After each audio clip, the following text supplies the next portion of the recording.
कि चुनाव प्रचार में गए थे। चुनाव प्रचार में नहीं गए थे, अपने को करेक्ट किया कीजिए, बोलिए भी तो करेक्ट करिए।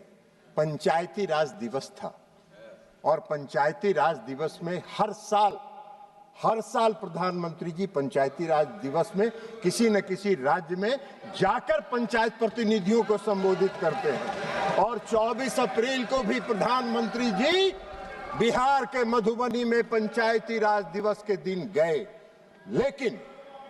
लेकिन वहां जाके उन्होंने जो कहा, पहली बार पहलगाम की घटना पर एक शब्द उन्होंने कहा कि घटना से मर्माहत हूं और इसका जवाब कल्पना से परे पाकिस्तान को मिलेगा, कल्पना से परे पाकिस्तान को मिलेगा।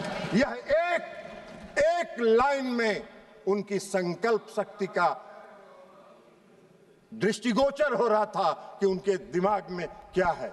और मधुबनी में जो आतंकवाद के खिलाफ लड़ने का उनका संकल्प था, उसमें उन्होंने पहली बार मैंने देखा आज तक 14 से लेके आज तक में कि प्रधानमंत्री नरेंद्र मोदी जी ने अंग्रेजी में भाषण दिया कुछ देर, और इसलिए दिया कि उन्होंने पूरे दुनिया को विश्व को संदेश दिया कि हम आतंकवाद के आगे झुकने वाले नहीं हैं, आतंकवाद के खिलाफ हम निर्णायक लड़ाई लड़ेंगे। और विश्व को अपनी दृढ़ इच्छा शक्ति का संदेश उन्होंने इसके माध्यम से लिया और आतंकवाद के खिलाफ लड़ाई का उन्होंने संकल्प लिया।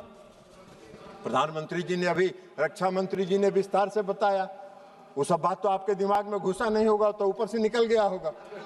तो इसलिए अभी रक्षा मंत्री जी ने बताया कि वहां से आने के बाद लगातार वो अपने तीनों सेना और चीफ ऑफ डिफेंस स्टाफ के साथ बैठक करते रहे और सबों के साथ उन्होंने पूरी बात चर्चा सुनी।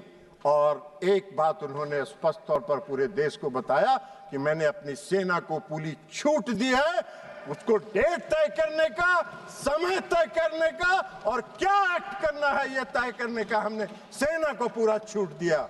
और 6 और 7 मई की मध्यरात्रि में हमारे सैनिकों ने 9 आतंकवादी ठिकानों को ध्वस्त कर देने का काम किया और सैकड़ों आतंकवादी उसमें मारे गए, शहीद हुए। आप सबने देखा होगा टीवी पर, बहुत से लोग जो आका थे आतंकवादियों को रो रहे थे। मसूद अजहर साहब, हाफिज शहीद, ये रो रहे थे कि मेरा सारा परिवार मर गया, काश मैं भी मर जाता। सारे आतंकवादियों को ध्वस्त करके उन्होंने संदेश दिया कि अब इस देश में और पाकिस्तान की धरती पर आतंकवाद को हम बर्दाश्त नहीं करेंगे, और यह संकल्प उन्होंने पूरा करने का काम किया।